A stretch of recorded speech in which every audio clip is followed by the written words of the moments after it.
Ngayong gabi, kilalanin natin si Nato. Binagyo at binahapa ang bahay pero hindi nagdalawang isip tumulong sa iba. Sabi nila, Kuya, wala pa ba tayong makain dyan? Gutom na kami. May tira naman kaming pagkain. So, hati-hati na lang natin. At si Ubi, biyuda na matapang na lumalaban para sa mga anak. Nung namatay po ang asawa ko, feeling ko hindi po ako yung parang kailangan magluksang kasi meron po akong 2 anak. Tunghayan ang kanilang kwento sa Sagot Ka ni Lord. Susunod na.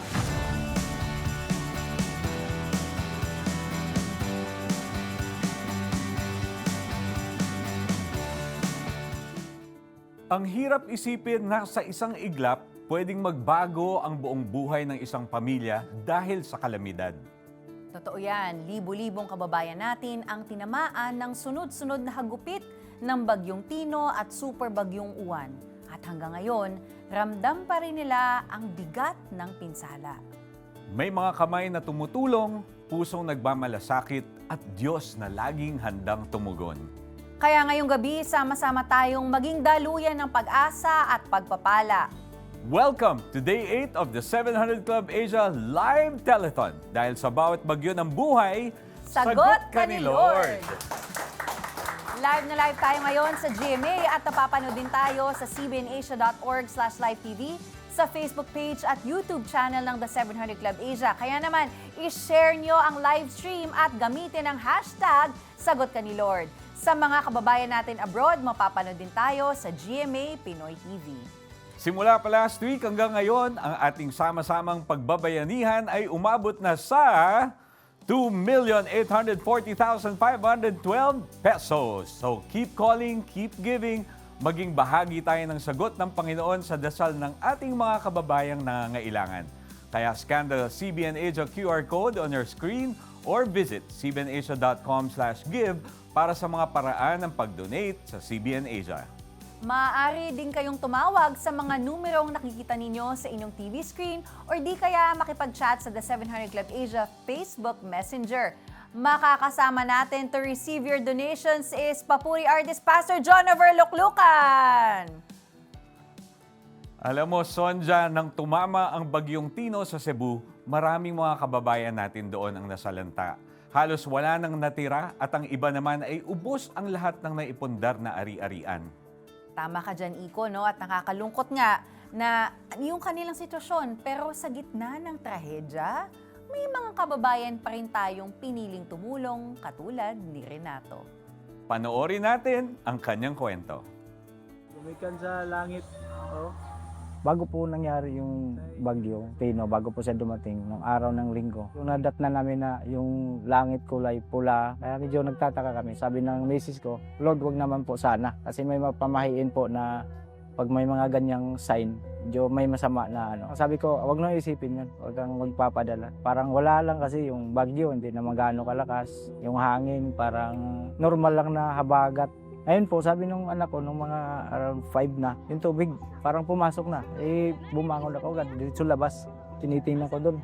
Pagtingin ko doon, malakas na yung tubig sa kalsada. Parang ilog na rin. Lakas na yung current. Kaya bumalik agad ako dito. Pagbalik ko dito, hanggang dito na yung tubig. Kaya pinalikas ko na sila sa taas. Tapos yung mga gamit namin, hindi na nalipat kasi biglaan nga po yung paglaki ng tubig. Kami dito sa mga kapitbahay ko rito, nagtutulungan kami na makaakyat sa second floor. So yung second floor na yan, niligtas kami. Iba, binubutasan na yung bubong para doon sila sa bubong. Eh, sabi ng mga anak ko, saan tayo sa susunod? Sabi ko, sa bubong. Eh, pagkatapos ng bubong, pataas pa yung tubig. Sabi ko, sa langit na tayo. Yung mga anak ko parang medyo malapit na sila umiyak. Dinadaan ko na lang po sa biro pa. Kasi po pag ganyan, mawalan ka na ng pag-asa. Hindi na kami makaisip ng parang kung saan kami pupunta. Kailangan ko sila na maging presence of mind na parang nakikita nila na malakas pa ako. Kasi pag nawala na ako ng lakas, sila magpapanik na rin. Yung naramdaman namin sa Lord, kung ito man yung katapusan namin, basta sa inyo na kami. Nakikita lang namin sa TV na ganyan pala ngayon na-experience na namin. Iniisip ko paano ko may ligtas ang pamilya ko. Tapos hindi mo naman matiis na yung kapitbahay mo na nag-aano rin na maliligtas. Kaya yung pamilya ko na nung naakyat na, sila na naman ang iniisip namin, nagtutulungan kami. Sabi nila, Kuya, wala pa ba tayong makain dyan? Gutom na kami, giniginaw pa, nanginginig na, may mga bata ron. Eh may tira naman kaming pagkain. So hati-hati na lang natin. So tumatawid ako dyan, papunta sa kabila para maibot yung pagkain. Pagkatapos nung bagyo, siyempre po nagpapasalamat ako sa Panginoon at buhay pa po kami. Masakit dahil yung mga gamit namin wala na. Sabi ko, Lord, saan kami mag-uumpisa? Pero noon wala kami, pero nandiyan ka pa, hindi mo kami binitawan. Kung mayroon pang malinis, kung wala na, di mag-uumpisa tayo na kuan. Dumating si Bagyong Tino, dinala niya lahat. Yung tindahan namin na was out. Dumating kami dito, wala. Tapos yun na naman ang naranasan namin. Medyo mabigat yung pinagdaanan namin. Sabi ko, Lord, kahit saan kami pumunta, hindi kami tinatantanan ng mga tribe. Yeah. Pero hindi talaga kami bumitaw sa Panginoon. Naka-fellowship kami kina pastor sa church ngayon. Masaya naman kami, tinanggap nila kami, tinulungan nila kami kasi wala po kami. Sinisikap ko pa rin yung masaya yung pamilya ko. Masaya kami pag nakatulong sa church kasi ang iniisip namin nakapagsilbi kami sa Panginoon. Buong pamilya ko po, nagsiserve po kami. Wala kaming maibigay dahil wala rin po kami. Isa rin po kami sa nabahaan. Kaya opportunity na po namin to na makatulong kami sa ganitong paraan po. Salamat po at buhay kami. At may lakas pa po kami na para pagsilbihan. Habang may buhay, sisilbi po kami sa Panginoon. Kamatayan man, gutom o anong walang makapaghiwalay sa love natin sa Panginoon.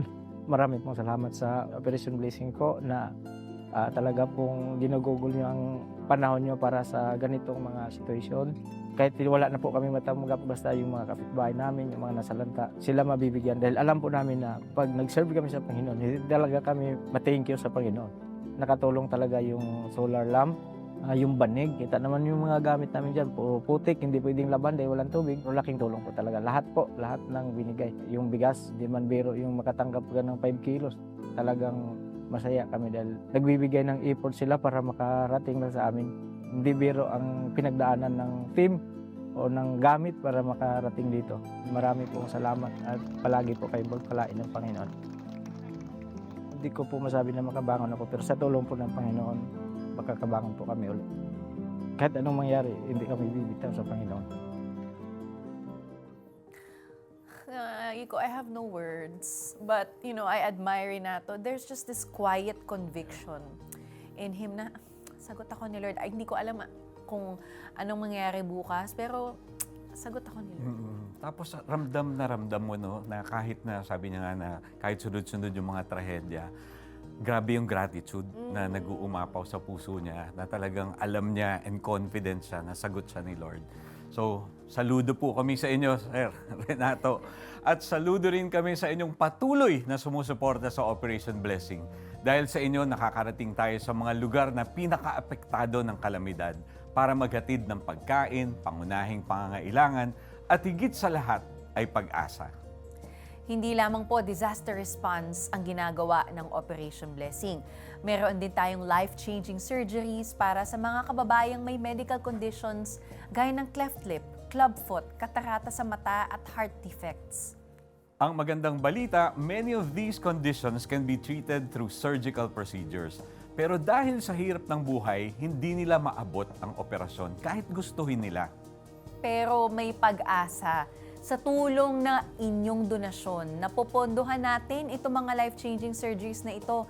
Kapag nakipag-partner kayo sa Operation Blessing, nakakatulong kayo na baguhin o mailigtas ang buhay ng isang tao. Samantala, through Operation Blessing's livelihood projects, we help families start over. Sa tulong nito, ating naaabot ang mga nanay, tatay at solo parents na nangangarap ng kaunting puhunan para sa tindahan, tailoring, baking o simpleng negosyo na makakatulong sa araw-araw nilang buhay. Alam mo, Iko, no, may dalawang magandang nangyayari kapag tayo ay nagbibigay. Una, natututunan natin na ang lahat ng meron tayo, galing naman yan kay Lord lahat. Pangalawa, natutulungan natin ng ibang mga taong mahal din ng Diyos.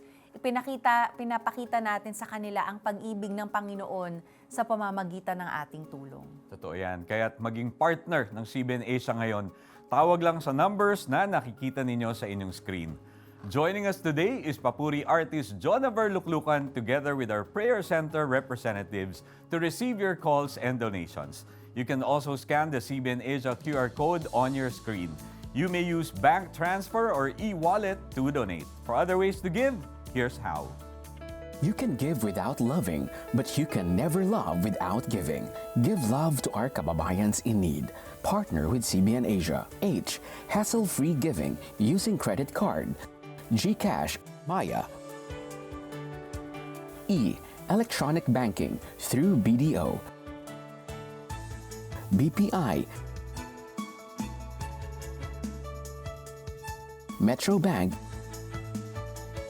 And Union Bank.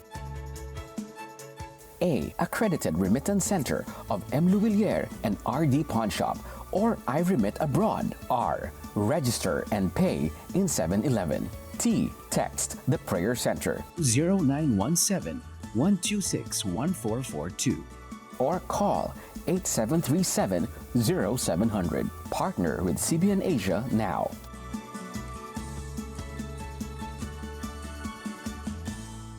Sa dami ng unos na dumaan, isa ang katiyakan. The Lord's got your back.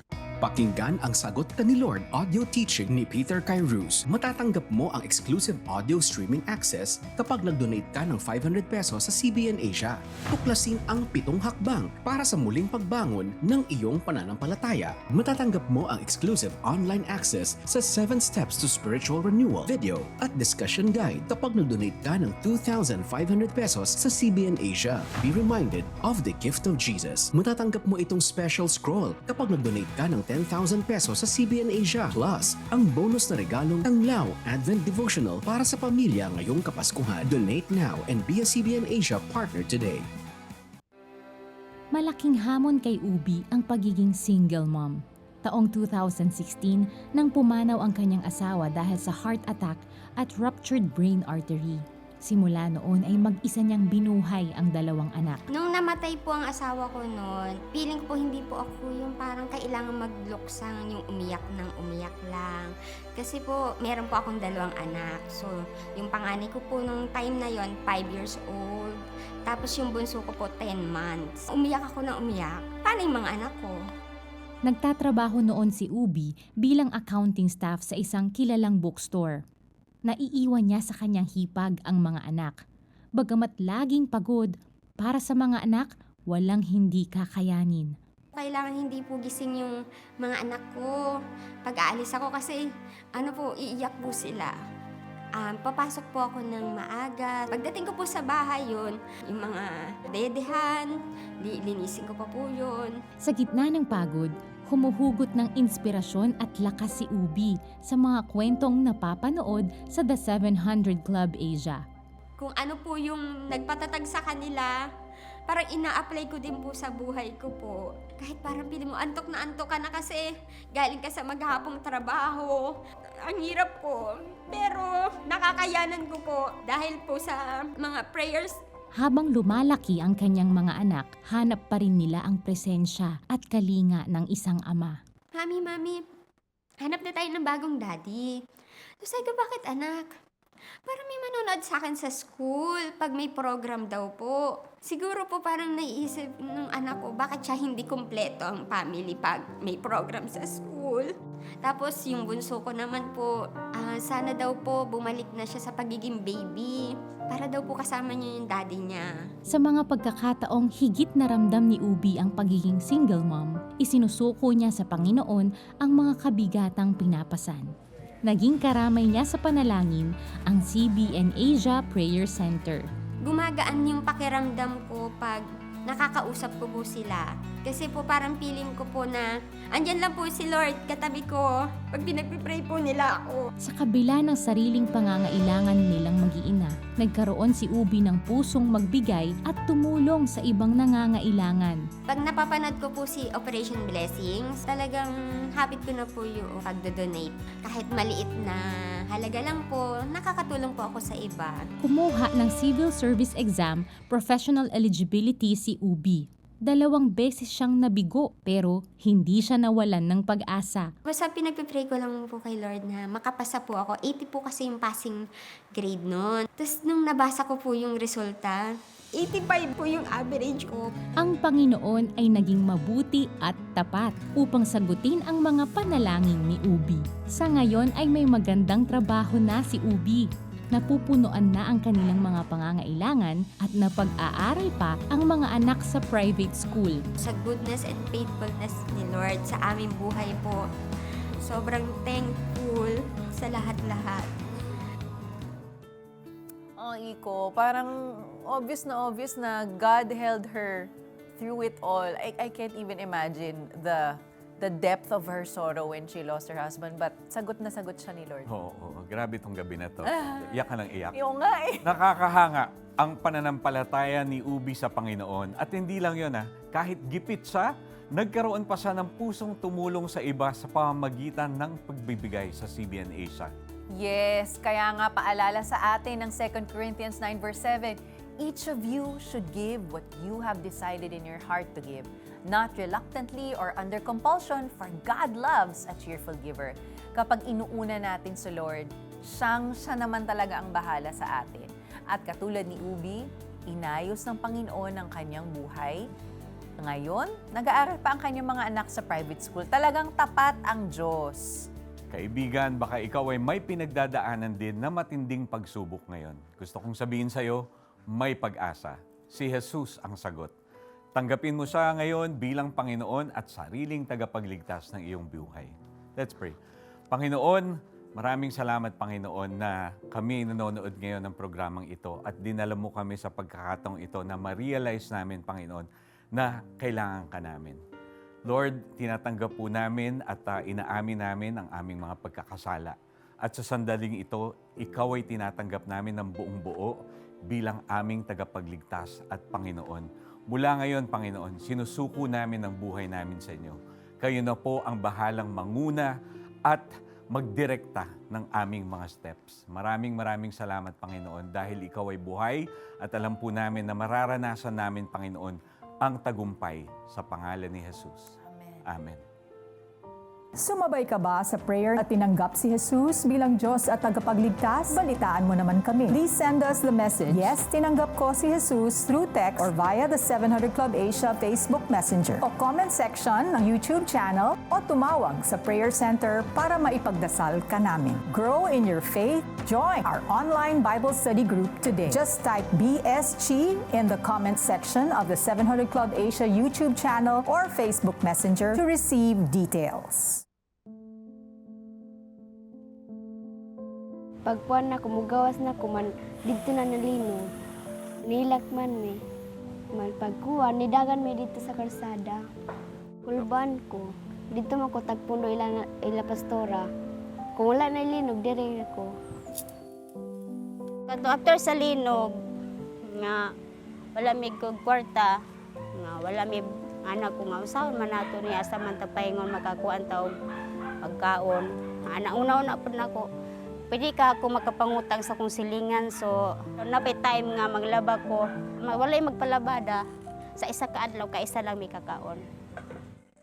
Para tugunan ang pangangailangan na ito, nagpunta ang Operation Blessing sa Davao Oriental.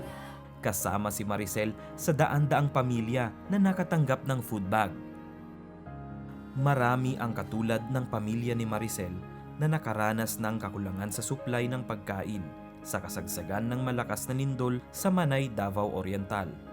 Salamat po sa tulong nyo, salamat sa bugas, salamat sa bihon, salamat sa kape o choco o tinapa. maraming salamat po kaninyong tanan. Maliban pa sa pagbibigay ng pagkain, nag-set up rin ng Operation Blessing ng mga water filter systems sa ilang mga komunidad sa Manay. Namigay rin tayo ng mga mats, blankets, solar lights at nagsagawa ng mga mobile medical clinics. Sa patuloy na pagsuporta sa Operation Blessing, kayo ang nagiging daan para maiparamdam sa mga biktima ng kalamidad na kasama pa rin nila ang Diyos anuman ang sitwasyon. Grabe, kahit naka-blur, kita mo yung smile nila na full of hope. Totoo yan. Alam niyo po, taon-taon ay binibisita ang Pilipinas ng iba't ibang kalamidad.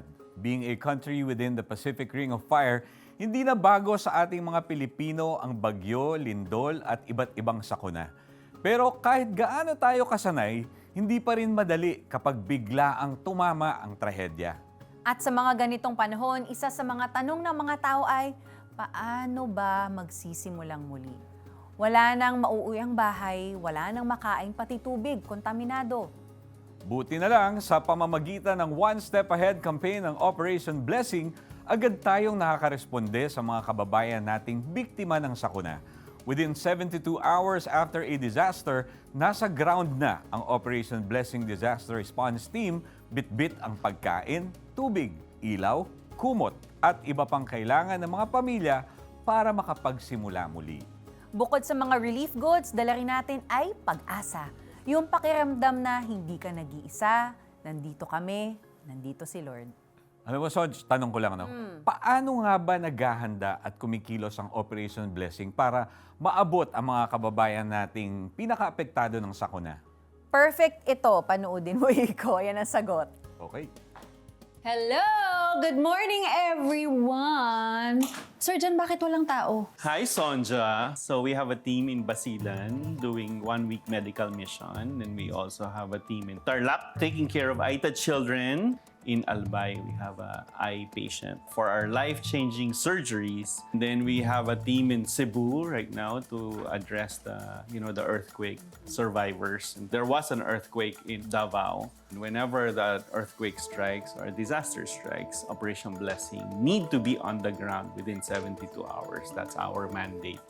So now we need to pack some food relief bags. Okay, let's pack! All right, let's go. Ano ba yung dapat laman ng mga bags na to pag binigay natin sa mga biktima ng disasters? Okay, so we spend 1,200 pesos per bag per family. So that should last them for several days. So of course we give rice and then we have canned goods. Protein Yes, yan. so we have noodles para meron silang mainit na sabaw, lalo na kung correct. sila yung nabasa ng isang linggo. And then we have coffee and we have oatmeal for Yeah. breakfast. Para may fiber, matagal silang busog. Of course, we have a hygiene kit. Kompleto With to. toothpaste and May nail cutter pa. toothbrush, Oo. solar light, of course. Oo, Kasi yes. usually naman nawawala ng kuryente sa Tama. mga na-disaster na lugar. Kompleto. And then we have blankets and mats. Oo, may mat, tama. At ang pinaka-importante ang salita ng Diyos. Kasi Tama. ito ay nauubos, pero ito forever. Amen. So we give them this also. We also give water to areas where their water is contaminated. Oo, So kailangan. they need drinking water. So that's why we give them the jug and water, pure water inside. Right. And we hope that every bag will give them hope and the courage to survive the disaster. And at least for several days, they'll have something para makabangon ulit sila. Alam mo na. Oo. Yun pala. Galing mo doon talagang kumpleto. May nagsabi nga, di ba, that our lives should be like channels, not reservoirs. Ang reservoir kasi ay nag-iipon, pero ang channel, dumadaloy. Pinapadaan ang pagpapala para makarating sa ibang tao. Ganyan yung gusto ni Lord para sa atin, maging daluyan ng kanyang biyaya. And you can also be a channel of blessing sa ating mga kababayang nangangailangan when you donate 10,000 pesos to CBN Asia. Kung ang isang food bag ay nagkakahalaga ng 1,200, you can already feed and help 8 families sa 10,000 pesos mo na donasyon. At bilang regalo sa inyong pakikipag-partner sa CBN Asia at pag-donate ng 10,000 pesos, Sonja, saan ka pupunta? Di pa Tuloy tayo- mo yan. Ituloy mo lang. Okay. Oo, fine. tuloy mo. So mapapasayo nga ang scroll na ito. This is the gift of Jesus scroll. You can display this in your home and be encouraged every day by ayam pala ang gagawin mo, Yes. by His Word. Maganda rin itong pangregalo ngayong Pasko. Nakatulong ka na, ikaw rin mismo ay na-bless. Kaya naman, kung kinakausap ka na ni Lord ngayon na tumulong, sundin mo na. Hindi dahil kailangang maging malaki ang ibibigay mo, kundi dahil kayang-kaya ng Diyos paramihin ang kahit maliit na handog mo. Naalala mo ba yung batang nagbigay ng baon niyang tinapay at isda kay Jesus? Maliit lang yun, di ba? Pero pinarami ni Jesus para pakainin ang libo-libong katao. And in the same way, God can use even our smallest gifts to help others, lalo na ang mga kababayan nating nangangailangan. Maaari niyong ipadala ang inyong mga donasyon gamit ang GCash. Narito kung papaano. Blessing more people through CBN Asia is fast and easy using your GCash app. Just tap the QR button to scan CBN Asia's GCash QR code. Enter the amount you want to give. Tap Next, then Pay. Send a screenshot of your receipt to CBN Asia via Facebook Messenger or email partnership@cbnasia.org so we can acknowledge your donation. To make future donations faster, save CBN Asia as a favorite biller in your GCash app. Tap the bills icon, choose Add Biller, select CBN Asia, and enter your details. Then tap Save. Be God's hand of blessing. Give today. Tuloy-tuloy pa rin ang pagdating ng mga donations na pinadala ng ating mga kababayan at kasama ko pa rin, si Papuri artist Pastor Jonover Luklukan to read your donations and comments. Sige nga, Pastor Jonover. Yun, nagpadala si Jendil ng 1,000 pesos. Si Dina ay nagpadala from Taguig City ng 500. Si April ng Mandaluyong City, 1,000 pesos. Carlito ng Romania, 500 pesos. At si Clyde ng Manila, 2,000 pesos. May nagpadala din ng mga stars. Si Harold J, 15 stars. Si Gags, 17 stars. At si Nino, 50 stars. Maraming salamat sa inyong lahat. May comments din tayo. Yan, Pastor Jonover, basahin na din natin. Ayan ang sabi, thank you po sa magandang patunay galing kay Michelle ng Dumaguete. At prayers can transform everything in our lives. God is love, God is our hope and Savior. Ayan, maraming salamat sa iyo. Maraming salamat. And Pastor Jonover, ano ba yung mga pinagkakabalahan mo ngayon para naman masuportahan namin? Yun, everyday meron akong daily program, yung araw-araw na panalangin. Sa Facebook ko lang yan, sa page. No? Magpo 4 years na siya, for the glory of God. At every Friday, sa Papuri program ng 702 DZAS. Yes, thank you very much, Pastor Jonover, for volunteering at to receive calls from our viewers and donors. May God bless you more and more. At syempre, nagpapasalamat din po kami ng marami sa mga nagpadala ng Facebook stars, YouTube super chats, and super stickers. Alam niyo po, malaking tulong talaga yan para maipagpatuloy natin ang paggawa ng inspiring and hope-filled content sa CBN Asia, katulad na lamang ng ating flagship program na The 700 Club Asia. Wala tayong commercial pero nakakapagpatuloy tayo na mag-produce ng mga content at mag-broadcast for the past 31 years nang dahil lamang sa inyong suporta. So partner with us today. Pwede kayong mag-donate via bank transfer, e-wallet o di kaya naman ML Kwarta Padala. CBN Asia would like to thank the following: M. Nubilier, iRemit, RD Pawn Shop, 7-Eleven, EC Pay, BPI eDonate, United Neon, Nixis, Kitchen Nook, Bread Talk. Alright, kaibigan, hindi man natin kontrolado ang mga unos sa buhay, mga problema, pagkabigo o biglang dagok, may isang bagay na sigurado. Hindi ka iiwan ng Diyos. Kahit gaano kalakas ang hampas ng alon, ligtas ka sa Kanya. Sabi sa Deuteronomy 31 verse 8, do not be afraid or discouraged, for the Lord will personally go ahead of you. He will be with you. He will neither fail you nor abandon you. Kaya kahit anong sitwasyon ang kinakaharap mo ngayon, kapit lang. May Diyos na sasama sa bawat hakbang mo. Tandaan mo, Sagot ka ni Lord! Pasalamatan natin, Iko, si Jenny Anang Tondo, nagbigay ng 3,600 pesos. Ana ng Bulacan, 150. Ana Cristina, 500. Cheryl ng Cavite, 100. Aya Mel gave 30 stars. Christina from Makati, 5,000 pesos. And si Agnes, 1,000 pesos. And so far, your giving has reached 2,846,863. Kaya naman, keep calling, keep giving. Bukas ang ating 24/7 prayer center para samahan kayo sa panalangin at tanggapin ang inyong donasyon. Kita-kits ulit tayo bukas para sa Day 9 ng ating special live telethon. God bless you more! Ngayong Huwebes, mga pamilyang biktima ng bagyo, paano sila muling babangon? Sa buong buhay ko talaga, hindi ko talaga alam. Ngayon ko lang naranasan itong tamaan kami ng ganito kalakas na ulan. Dito lang po sa Kalaya. Lalaking tiniis ang bukol ng 7 taon dahil sa kahirapan. Paano siya gagaling? Lahat ng yan sa Sagot Ka ni Lord, a special live telethon of the 700 Club Asia, Huwebes, alas 12 ng gabi sa GMA.